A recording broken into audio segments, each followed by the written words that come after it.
Kuasa hukum Saka Tatal Farhad Abbas menantang ayah Eki Ibtu Rudiana untuk sumpah pocong. Tantangan itu disampaikan Farhad menanggapi pernyataan Rudiana yang mengaku tidak berbohong di kasus Vina. Sementara praktisi hukum Rasman Nasution mengatakan sumpah pocong tidak perlu dilakukan karena kasus hukum harus diselesaikan dengan cara hukum.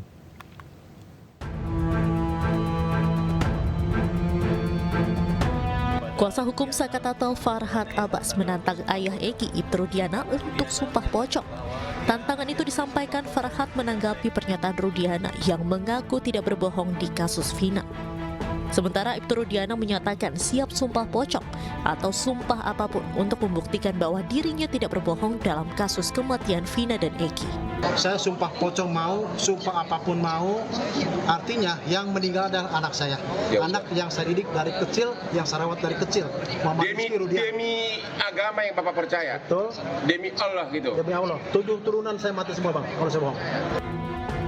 Menanggapi soal sumpah pocong, praktisi hukum Rasman Nasution menyebut belum perlu melakukan hal tersebut. Karena ini ranah hukum, maka gunakanlah cara-cara sesuai hukum. Yang tentunya juga ditanggapi pedas oleh Farhad Abbas, kuasa hukum Saka Tatal. Bahwa dalam konteks pemahaman hukum yang saya pelajari, itu yang namanya sumpah pocong belum diatur dalam hukum kita beracara.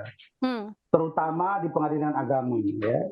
Tetapi dalam kaitannya dengan pendekatan hukum yang disebut dengan decisor atau pemutus, ketika kita sudah tidak lagi menemukan pendekatan hukum melalui aturan undang-undang yang berlaku, KUHP, KUHP, undang-undang yang lain, maka itu dapat dilakukan atas persetujuan kedua belah pihak.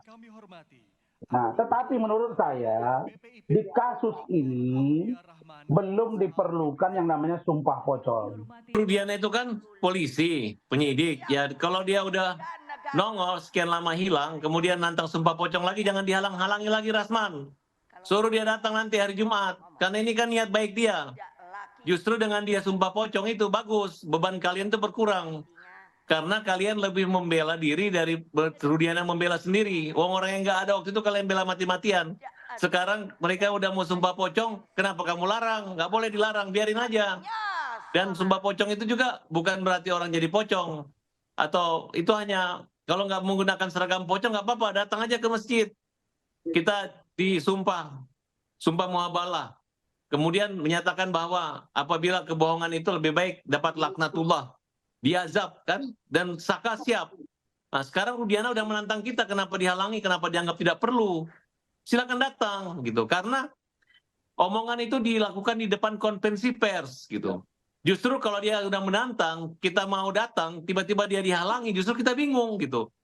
Nah, jadi luruskan aja, jadi enak kan, polisi juga tidak terganggu, Rudiana kan bicara secara pribadi. Karena kita nggak menyuruh Kapolri atau Kapolda yang sumpah pocong, tapi dia yang minta menantang sumpah pocong dan siap. Rencananya sumpah pocong Saka Tatal dan Ibtu Rudiana akan dilaksanakan pada Jumat 9 Agustus mendatang. Tim Liputan iNews melaporkan.